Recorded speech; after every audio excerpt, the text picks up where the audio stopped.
Hey hello everyone, welcome to my channel unscripted Riya's vlog. তোমরা সবাই কেমন আছো? আশা করছি সবাই খুব ভালো আছো।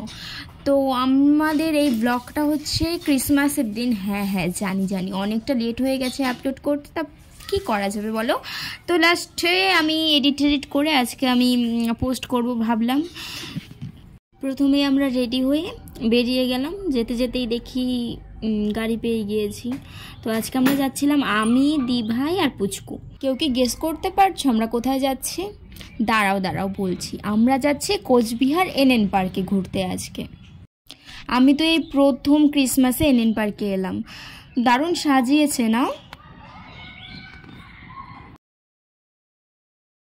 ভেতরে ঢুকতে না ঢুকতে আদির আবদার ছিল সে টয় ট্রেনে উঠবে।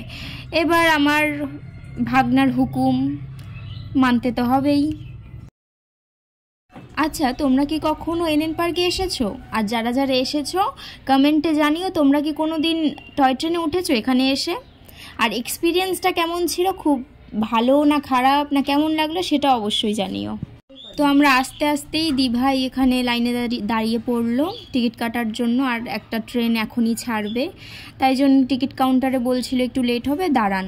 তারপরে একটু লেট হচ্ছিল জন্য আমরা আবার এখানে খরগোশ দেখতে এলাম। দেখো কত সুন্দর না, কতগুলো খরগোশ, এখানে সব খরগোশগুলো খেলা করছিল। তারপরে এখানে এসে দেখি যে আমাদের ট্রেনও এসে পড়ছে, তাই আমরা প্ল্যাটফর্মে এসে দাঁড়িয়ে পড়লাম। এই দেখো আমাদের ট্রেন এসে পড়লো। ইয়ে, আমরা এখন ট্রেনে উঠে পড়েছি। এখন আমাদের ট্রেন ছাড়বে। দেখো টয় ট্রেন থেকে পুরো এনএন পার্কের ভিউটা দেখিয়ে দিচ্ছি। যারা যারা আসুনি তারা এখান থেকেই দেখে নাও কেমন সুন্দর আমাদের কোচবিহারের এনএন পার্ক।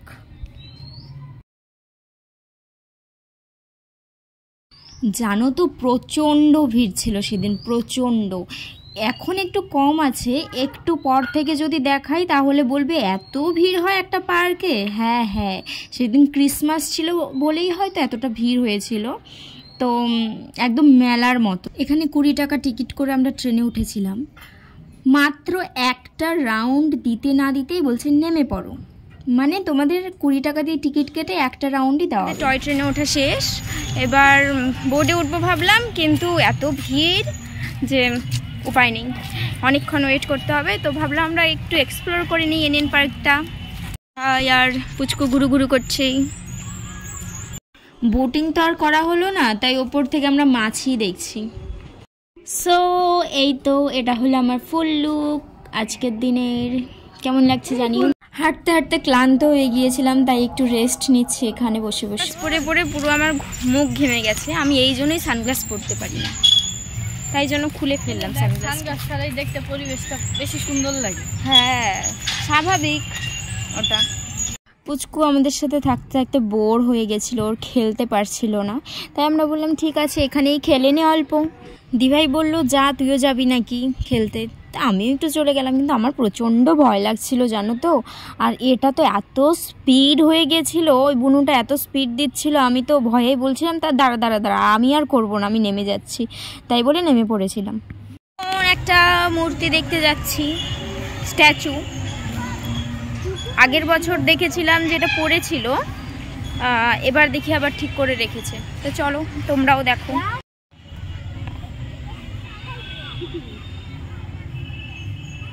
এই হলো সেই স্ট্যাচুটা। কালার ঠালার উঠে গেছে, আঙুলগুলো ভেঙে গেছে, আগে কত সুন্দর ছিল। আর এদিকে পুচকু বলছে আমাকে ছবি তুলে দাও, তাই ওখানে দাঁড়াচ্ছিল। এখানে স্লাইডার দেখে তো ও স্লাইডারে উঠবে বলে জেদ করছিল, তো আমরা বললাম ঠিক আছে যা দেখ, কিন্তু একটুখানি ওপরে উঠে আর বলছে আমি আর উঠবো না মা, আমি আর উঠবো না, আমি নেমে পড়ছি। ও ভয়ে পরে নেমে গিয়েছিল। আর এটা হচ্ছে এনএন পার্কের বাচ্চাদের মোস্ট ফেভারিট জায়গা, কারণ ওরা এখানে এলে আর বাড়ি ফিরতে চায় না। পুচকু এদিকে খুব সাহস করে বলছে মা আমি এই স্লাইডারটাতে উঠবো, আর এটা এত ছোট যে কি বলি, এতই ভয় পায় পুচকু যে বড় স্লাইডারে আর ওঠার ওর সাহসই হলো না। শেষমেশ এই ছোট স্লাইডারে তাও ভয়ে নামছে। অবশ্য প্রথমবার ভয় পাচ্ছিল, পরে ধীরে ধীরে ঠিক হয়ে গিয়েছিল। ও এখানে খেলাতে এতই মত্ত হয়ে গিয়েছিল যে বাড়ি ফেরার নামগন্ধ নেই। আমরা বলছি চল বাড়ি যাব, লেট হয়ে যাচ্ছে, বলছে না আমি এখানে খেলে নেই কতক্ষণ। মিউজিয়ামে যাচ্ছি, জানি না কি আছে ভেতরে, তো চলো দেখতে থাকি। জানো তো এখানে এসেছি বেশ কয়েকবার, কিন্তু এই মিউজিয়ামটাতে আর ঢোকা হয়নি, আজকেই প্রথম ঢুকলাম। রাজার আমলে যা যা ব্যবহৃত হতো এই পার্কে সব এখানেই রাখা আছে। মিউজিয়াম থেকে বেরিয়ে এসে পড়লাম এখানে অ্যাকোয়ারিয়াম দেখতে। অ্যাকোয়ারিয়ামগুলো এতই নোংরা যে মাছ থাকার যোগ্য নয়। তো কয়েকটা অবশ্য পরিষ্কার ছিল, বেশিরভাগটাই নোংরা। বাইরে জিঙ্গেল বেলস গান শুনে দৌড়ে এসে দেখে আমাদের স্যান্টা এসে পড়েছে। আসার সাথে সাথে এত ভিড় হয়ে গেল, ভিড় হওয়ার সাথে সাথে দেখি আমাদের স্যান্টা সবাইকে গিফট দিচ্ছে, আর সবাই গিফট নিচ্ছে। সানটাকে দেখলেই হবে, আমাদের তো খিদেও পেয়েছে, তা দি ভাই আবার দোকানে গেছে কিছু আনতে। আমি এখানে চিপস নিয়ে এসেছি, আর ও বলছে মোমো চাউমিন কিছু খাবে, তাই আনতে গেছে। এখানে দি ভাই মোমো আর জুস নিয়ে এসেছিল, আমরা আবার জুস আর মোমো খেয়ে নিলাম।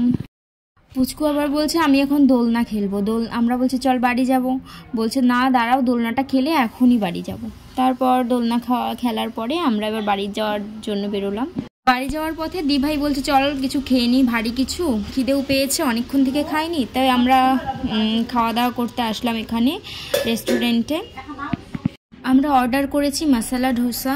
তো খাওয়া দাওয়া করে আমরা বাড়ির জন্য বেরিয়ে গেছি, অনেকটা লেট হয়ে গিয়েছিল। চলো দেখা হবে আরও একটি নতুন ব্লগে। আজকে ব্লগটা কেমন লাগলো সবাই জানিও। যারা যারা এখন আমার চ্যানেলটা সাবস্ক্রাইব করোনি তাড়াতাড়ি সাবস্ক্রাইব করে দাও। আর হ্যাঁ, সবাই খুব খুব ভালো থেকো। Tata, bye bye.